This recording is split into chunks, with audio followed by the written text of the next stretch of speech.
after 6th grade auto, what was it, July 24th, we were gardening, just me, him, and my mom, we were having a good time outside. It was summer, it was warm out, and he was talking about having breathing problems and pains, like in his chest. And he was having to sit down, probably every 10, 15 minutes. And, he usually didn't really get that active, so I thought, oh, it's normal. Later on that day, we finally convinced him to watch a movie with us. He would never, ever watch a movie with us, so we were like, yes, he's gonna watch a movie with us. We went out, got like 2 boxes of popcorn, a bunch of chips, soda, all that stuff, got ready for that night. Like, we were gonna watch The Rundown with The Rock in it. You remember that movie? I love that movie. We were sitting down watching the movie, he was very tired. He kept like dozing off during the movie. He's like, Grandpa, come on, wake up, we're watching the movie, it's about to get to the good part. And he's like, oh, okay, I'm awake. And went through about 5 times of doing that. He's like, okay, I'm awake, okay. So he goes back to sleep.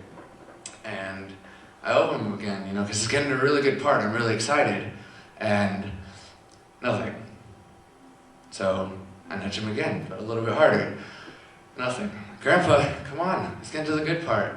Still nothing. So he's like on his side, and I kind of give him a little push, just so that he would go over a little bit and then like react, just wake up. But instead of doing that, he fell off the bed and hit his head on the nightstand and didn't get back up.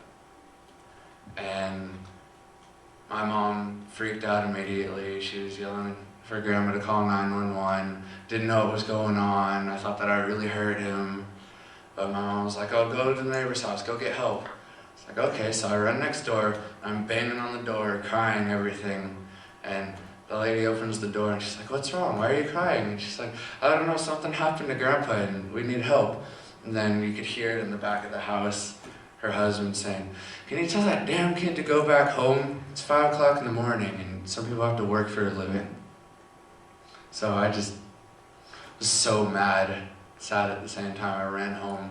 By that time there's like 3, 4 ambulances, a couple fire trucks in the driveway. And I'm trying to get in the house, but there's like people everywhere. And I'm trying to get to my grandpa's room, because I wanted to be there for him, because he was hurt.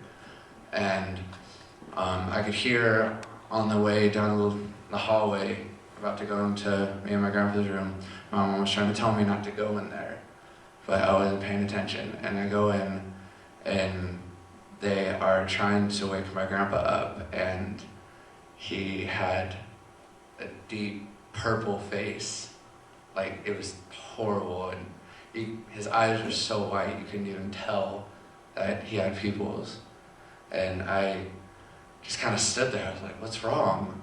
Why is this happening? And then my mom took me over to our friend's house, just right down the road. And they were trying to get me to go to sleep, but I couldn't sleep at all. About an hour later, I hear my mom come into the room, and I just wake up immediately. Or not wake up, I got up. And she sits down. Looks exhausted. Like her eyes are puffy red. She's like having a hard time breathing. And I'm like all excited. I'm like, hey, where's Grandpa? Is Grandpa here? And she just turns around and I can hear her start to cry again.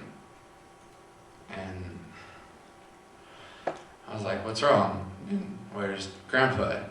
She's like, I'm sorry, but Grandpa's not here anymore. So, no, don't say that. That's not funny. That's a sick idea of a joke. Don't even go there. And she was trying to tell me, he's not here anymore. He's dead. But I wouldn't believe her at all. I was yelling at her, you're lying to me. You can't do this to me at all. And ran back to the house. All the ambulances are gone. And